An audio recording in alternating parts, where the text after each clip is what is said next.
ಲೋಕನಾಥ್ ರವರ ಮನೆಯ 100 ಮೀಟರ್ ಎದುರುಗಡೆ ಬಂದಾಗ ಒಂದು ಮನೆ ಇದೆ ರೈಟ್ ಸೈಡ್ ಅಲ್ಲಿ. ಸೊ ಅದು ಅಲ್ಲಿ CCTV ರೆಕಾರ್ಡ್ ಆಗಿದೆ ಅನ್ನುವಂತಹ ವಿಚಾರದಲ್ಲೂ ಕೂಡ ನಮಗೆ ಅವರು ಕೊಟ್ಟಿರುವಂತಹ ಮಾಹಿತಿ.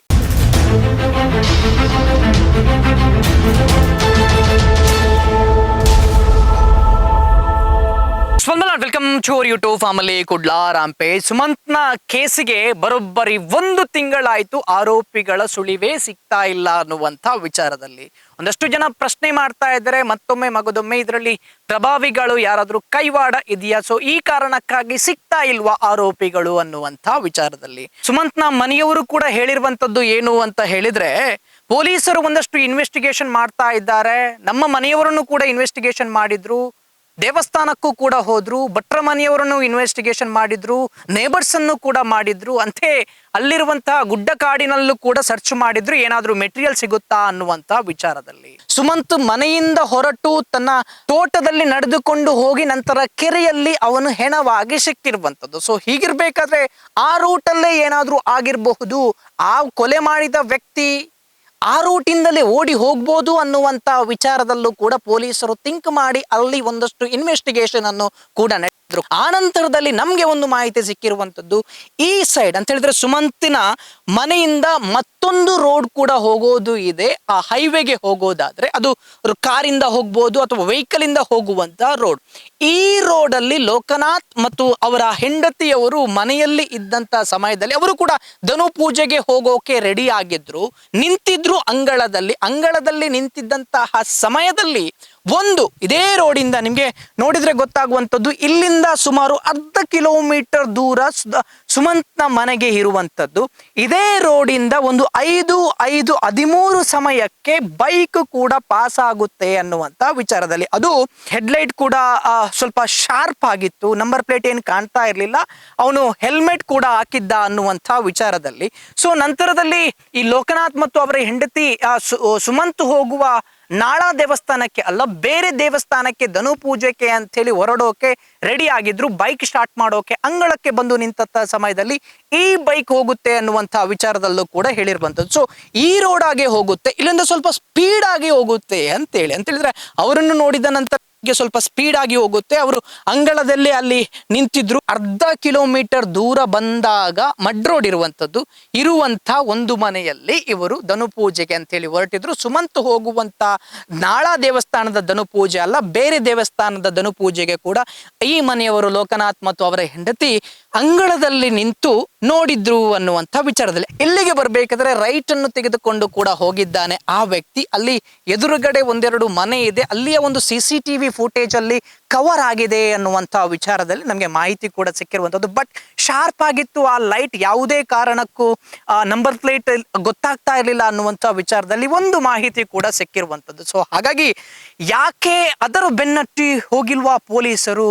ಇಲ್ಲಿಯ ಸ್ಥಳೀಯರು ನಮಗೆ ಮಾಹಿತಿ ಕೊಟ್ಟಿರುವಂತಹ ಪ್ರಕಾರ ಆ ಮಾಹಿತಿ ಸಿಕ್ಕಿ ಪೊಲೀಸರಿಗೆ 20ರಿಂದ 25 ದಿನಗಳೇ ಕಳೆಯಿತು ಅನ್ನುವಂಥ ವಿಚಾರದಲ್ಲಿ. ಸೊ 25 ದಿನಗಳು ಕಳೆದ್ರೂನುವೆ ಯಾಕೆ ಇದುವರೆಗೂ ಆ ಬೈಕ್ ಯಾರದು ಅಂತೇಳಿ ಪೊಲೀಸರಿಗೆ ಪತ್ತೆ ಹಚ್ಚೋಕೆ ಆಗಿಲ್ಲ ಅನ್ನುವಂತ ಪ್ರಶ್ನೆ ಕೂಡ ನಮ್ಗೆ ಮೂಡುವಂತದ್ದು. ಅಂತ ಹೇಳಿದ್ರೆ ಹೋಗ್ಬೇಕಾದ್ರೆ ಅಲ್ಲಿ ರಬ್ಬರ್ ಟ್ಯಾಪಿಂಗ್ ನ ರಿಕ್ಷಾದವರು ಕೂಡ ಬರ್ತಾ ಇದ್ರು ಫ್ರಂಟ್ ಅಲ್ಲಿ, ಅವರಿಗೂ ಕೂಡ ಸ್ಕ್ರಾಚ್ ಮಾಡ್ಕೊಂಡು ಹೋಗಿದ್ದ ಅನ್ನುವಂತ ಮಾಹಿತಿ ಸುಮಂತ್ನ ಮನೆಯವರು ಕೂಡ ನಮ್ಗೆ ಕೊಟ್ಟಿರುವಂತದ್ದು. ಸೊ ಹೀಗಿರ್ಬೇಕಾದ್ರೆ ಸ್ಪೀಡ್ ಆಗಿ ಹೋಗ್ತಿದ್ದ, ಏನೋ ಗಡಿಬಿಡಿ ಇಲ್ಲಿ ಇದ್ದ ಅಂತ ಹೇಳಿ ಸ್ಪಷ್ಟವಾಗಿ ನಮಗೂ ಕೂಡ ಗೊತ್ತಾಗುವಂತದ್ದು. ಸೊ ಹೀಗಿರ್ಬೇಕಾದ್ರೆ ಯಾವ ಕಾರಣಕ್ಕಾಗಿ ಇವನನ್ನು ಇದುವರೆಗೂ ಕೂಡ ಫೈಂಡ್ ಔಟ್ ಮಾಡ್ಲಿಕ್ಕೆ ಆಗಿಲ್ಲ? ಯಾಕೆ ಬೇರೆ ಕಡೆಯ CCTV ಫುಟೇಜ್ ಇಲ್ವಾ? 4 ತಂಡವನ್ನು ರಚನೆ ಮಾಡಿ ಗೊತ್ತಿರಲೂಬಹುದು, ಬಟ್ ಪೊಲೀಸರು ರಿವೀಲ್ ಮಾಡ್ತಾ ಇಲ್ವಾ ಅಂತೇಳಿ ನಮ್ಗೆ ಈಗ ಪ್ರಶ್ನೆ ಕೂಡ ಮೂಡುವಂಥದ್ದು. ನಾವು ಯಾಕೆ ಮಗದೊಮ್ಮೆ ಪ್ರಶ್ನೆ ಮಾಡ್ತಾ ಇದ್ದೀವಿ ಅಂತ ಹೇಳಿದ್ರೆ, ಈ ಕೇಸ್ ನಿರಂತರವಾಗಿ ಜೀವದಲ್ಲಿ ಇರಬೇಕು ಅಂತೇಳಿ. ಆ ಸಮಯದಲ್ಲಿ ಮುಂಜಾನೆ ಹೋಗುವವರು ತೀರಾ ಕಡಿಮೆ, ಬೈಕಲ್ಲಿ ಅಥವಾ ಈ ರೋಡಿಂದ ಹೋಗುವವರು ತೀರಾ ಕಡಿಮೆ ಅಂತೇಳಿ. ಬಟ್ ಆ ದಿನ ಹೋಗಿದೆ ಅಂತ ಹೇಳಿದ್ರೆ ಏನರ್ಥ? ಈ ವ್ಯಕ್ತಿಯೇ ಏನಾದ್ರೂ ಸುಮಂತ್ನನ್ನು ಕೊಲೆ ಮಾಡಿರಬಹುದಾ ಅಂತ ಹೇಳಿ. ಲೋಕನಾಥ್ ರವರ ಮನೆಯ 100 ಮೀಟರ್ ಎದುರುಗಡೆ ಬಂದಾಗ ಒಂದು ಮನೆ ಇದೆ ರೈಟ್ ಸೈಡ್ ಅಲ್ಲಿ. ಸೊ ಅದು ಅಲ್ಲಿ CCTV ರೆಕಾರ್ಡ್ ಆಗಿದೆ ಅನ್ನುವಂತಹ ವಿಚಾರದಲ್ಲೂ ಕೂಡ ನಮ್ಗೆ ಅವರು ಕೊಟ್ಟಿರುವಂತಹ ಮಾಹಿತಿ. ಸೊ ಇದೇ ದಾರಿಯಾಗಿ ಬೈಕ್ ಕೂಡ ಬರುತ್ತೆ, ನಂತರ ಸೀದಾ ಅದು ರೇಷ್ಮೆ ರೋಡಿಗೂ ಕೂಡ ಹೋಗುವಂಥದ್ದು. ಅದು ರೇಷ್ಮೆ ರೋಡ್. ಸೊ ಇದೇ ದಾರಿಯಿಂದ ಬಂದಂಥ ಬೈಕ್ ಅಂತ ಹೇಳಿದ್ರೆ ಆ ರೋಡ್ನ ಅನತಿ ದೂರದಲ್ಲಿರುವಂಥ ಒಂದು 50 ಮೀಟರ್ 50 ಮೀಟರ್ ದೂರದಲ್ಲಿರುವಂಥ ಒಂದು ಮನೆ ಕೂಡ ಕಾಣುತ್ತೆ.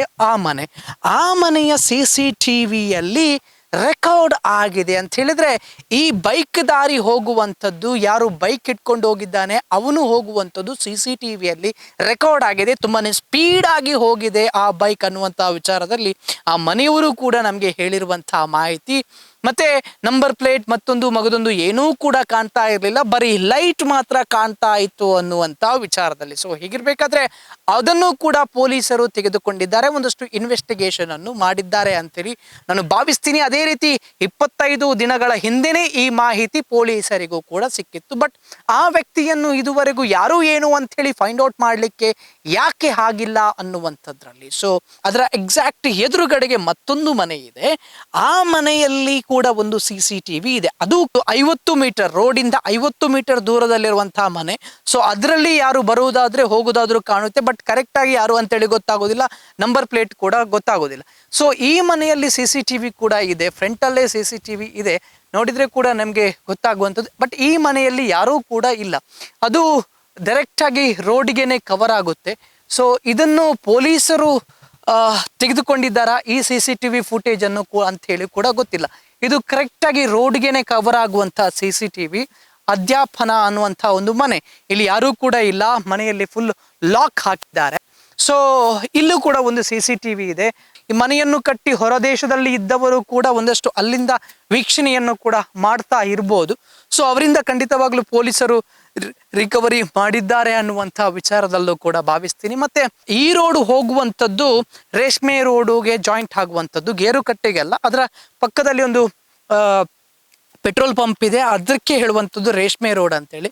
ಸೊ ಆ ರೇಷ್ಮೆ ರೋಡಿಗೆ ಇದು ಜಾಯಿಂಟ್ ಆಗುತ್ತೆ. ಇವ್ರ ಮನೆಯವ್ರ ಹತ್ರನೂ ಕೂಡ ಕೇಳಿದೆ, ನೇಬರ್ಸ್ ಹತ್ರನೂ ಕೂಡ ಮಾತಾಡಿಸಿದೆ, ಏನಾದರೂ ಅಡ್ಡದಾರಿ ಇದೆಯಾ ಅಂತೇಳಿ. ಅಡ್ಡದಾರಿ ನಡ್ಕೊಂಡು ಹೋಗುವಂಥದ್ದು ಇದೆ, ಬಟ್ ಯಾವುದೇ ರೀತಿಯಾಗಿ ವೆಹಿಕಲ್ ಅನ್ನು ಕೊಂಡೋಗುವಂಥ ರೋಡ್ ಇಲ್ಲ, ಅದು ರೇಷ್ಮೆ ರೋಡಿಗೆ ಹೋಗಿಯೇ ಹೋಗಬೇಕು ಅನ್ನುವಂತಹ ವಿಚಾರದಲ್ಲೂ ಕೂಡ ನಮಗೆ ಇಲ್ಲಿ ಸ್ಥಳೀಯರು ಕೊಟ್ಟಿರುವಂತಹ ಮಾಹಿತಿ. ಸೊ ಹರೀಶ್ ಪುಂಜನಿಗೂ ಕೂಡ ಖಂಡಿತವಾಗ್ಲೂ ಹ್ಯಾಟ್ಸ್ ಆಫ್ ಅಂತೇಳಿ ಹೇಳಲೇಬೇಕು. ಈ ಪ್ರಕರಣಕ್ಕೆ ಸಂಬಂಧಪಟ್ಟ ಹಾಗೆ ಸದನದಲ್ಲೂ ಕೂಡ ಧ್ವನಿ ಎತ್ತಿರೋದಕ್ಕೆ. ನೋಡೋಣ ಯಾವ ರೀತಿಯಾಗಿ ತನಿಖೆ ಸಾಗುತ್ತೆ, ಇದಕ್ಕೆ ತಾರ್ಕಿಕ ಅಂತ್ಯ ಸಿಗಲೇಬೇಕು. ಸುಮಂತ್ನ ಕೊಲೆಯಾಗಿರೋದು ಅಥವಾ ಅವನು ಅಸಹಜ ಸಾವು ಅನ್ನುವಂಥ ವಿಚಾರ.